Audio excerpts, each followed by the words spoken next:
Sasalain ng mga telco ang lahat ng nagparehistro ng kanilang SIM matapos ang kabi-kabilang issue kaugnay ng proseso. Nitong Martes lang nabunyag sa pagdinig ng Senado na nakalusot sa registration ang ID na may litrato ng unggoy. Kamakailan din ay may nadiskubring libo-libong pre-registered SIM cards sa isang POGO hub sa Pasay City. Isa rin sa tinitingnan natin will be the clearing up or revalidation of those who have registered to see if sino ba dito ang totoong nagrehistro at sino dito yung napeke.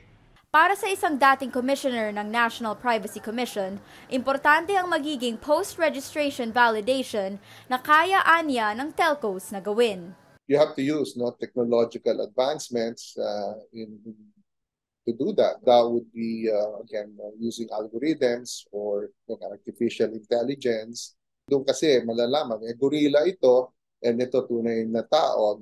Dagdag ni Liboro, kailangan din ayusin ang SIM registration dahil sa pagkuha pa lang ng datos may problema na. Dapat mabalanse ang data privacy at dali ng pagrehistro. Sa start is they have to set itong identity assurance levels na ito.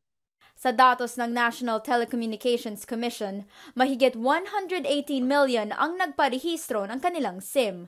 Lagpas 45,000 naman ang natanggap nilang reklamo kaugnay sa text scams. Kaya pinag-aaralan ng Information and Communications Technology Department na limitahan ang bilang ng pwedeng irehistrong SIM kada tao.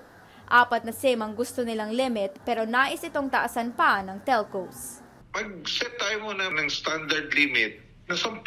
Anything beyond 10, you provide us the details para matrack down natin at ma-validate. Iginiit ng mga senador, kailangan repasuhin ang implementing rules ng batas. Nakikipagtulungan ng DICT sa NTC para amyendahan ito. Isa sa mga rekomendasyon, taasan ng multa sa violators. Sa ngayon, nasa 100,000 hanggang 300,000 piso ang multa sa paggamit ng peking impormasyon sa pag-register. Para naman sa isang eksperto, dapat gumalaw din ang mga telco, e-wallet provider at bangko para protektahan ang mga tao.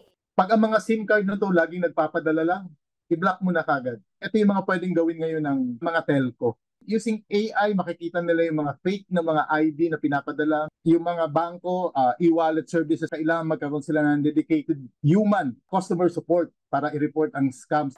Iginiit ng mga eksperto, importante ang digital literacy at cyber hygiene dahil marami pang hindi maalam dito. We educate the public, increasingly, develop that skeptical mindset na kapag nakita natin ito, this looks like a scam. Kala ng mga Pilipino, immune sila sa scam. Dapat i-raise natin yung awareness, tulungan natin sila. Umapela ang mga otoridad na i-report sa kanila ang mga numerong nagpapadala ng text scam.